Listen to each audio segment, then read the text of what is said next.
करा नात्यांना रिचार्ज. धावपळ आणि ऑनलाईनच्या जमान्यात नात्यात कुठेतरी स्थिरता आल्यासारखी वाटते. जिव्हाळा, त्याची जाणीव आणि म्हटलं तर अंतर, तेही आहे की नाही असं स्पष्ट नाही सांगता येणार. पण जेव्हा आपण एकटे असतो आपल्या व्यापात, मग तो घरचा असो वा बाहेर जाऊन कामाचा, अगदी गुंतून जातो किंवा गुंतवून ठेवतो आपण स्वतःला. आधी पत्र पोचत नाही तोवर वाट पाहावी लागायची, पण आता तेही टेन्शन नाही. अगदी सेकंदाचा अवकाश आपण आपल्या माणसांना, आपल्या व्यक्तीला बघू शकतो, बोलू शकतो. पण आपल्याकडे ते सेकंदही नाहीत. असं राहतो आपण. का तर व्याप कामाचा. कामाचा की बिनकामाचा कोणास ठाऊक. पण जेव्हा आपल्याला अडचण, एखादं काम स्वस्थ बसू देत नाही आणि आपल्याकडून ते होणारही नाही, तेव्हा मात्र प्रत्येक नात्याची, नातेवाईकांची आवर्जून आठवण होते. मग सेकंदच काय, तासही पुरत नाहीत. फोनवर फोन. अति गरजेचं असेल तर आपण त्यांचं घरच गाठतो. कामच तसं असतं ना. फोन ना पत्ता हा कसा उगवला आत्ता? अचानकपणे एखाद्याच्या दारासमोर जाऊन थांबल्यावर त्याची नजर हेच विचारत असेल ना. मग तेव्हा औपचारिकरित्या बरं वाईट विचारायचं आणि आम्ही का आलो हे त्यांना सांगायचं.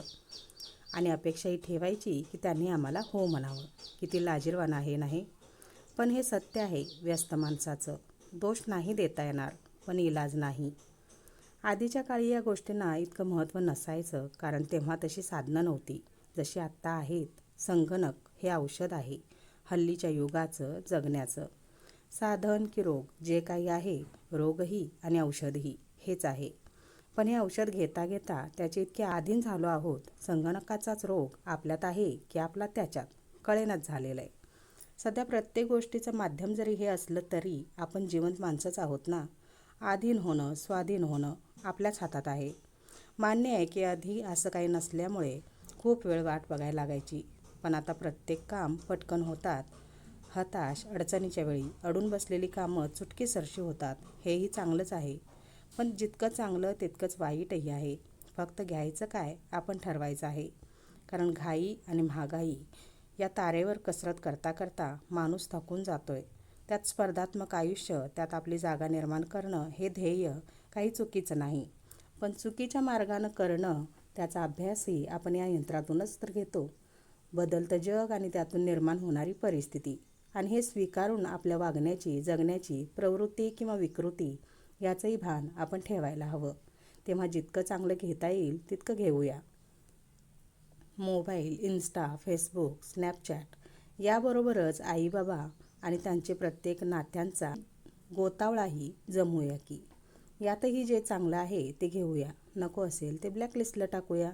डिलीटचं ऑप्शन ठेवा, पण नातं जवळचं असेल असं प्रत्येक नातं सेव्ह करून ठेवा. कारण ही एक अशी ॲप आहे, आयुष्याच्या कुठल्याही वळणावर सोबत राहते. बॅलन्स संपला की नेटवर्क बंद, पण आपलं आयुष्य संपलं तरी नातं चालूच राहतं, पुढच्या पिढीच्या रूपानं. त्यामुळे जितकं फोनला जपताय त्याच्या निम्म्या पटीनं तरी नातीही जपा. तेच अनलिमिटेड टिकणार आहे आणि हे आपल्या फायद्याचंही आहे. एखादा व्हिडिओ व्हायरल होतो, थोड्या वेळाने आपण विसरून जातो. तशीच नातीही आहेत. वाईट बोलणं, वाईट वागणं व्हायरल होऊ द्यायचं आणि विसरून जायचं. फोनला जसं आपण टाकू नाही शकत, तसंच नातेवाईकांचंही आहे. त्यांनाही आपण विसरू नाही शकत. मोबाईलबरोबर हे सत्यही उराशी धरा. ज्या नात्यांना आपण व्यापात विसरून गेलोय त्यांना फोन करून त्यांची विचारपूस करा. मेसेजच कशाला, टॉक टाईम वापरा की जरा. इगोमध्ये, रुसव्यामध्ये, हरवलेल्या नात्यात आपलेपणाचा रिचार्ज करा.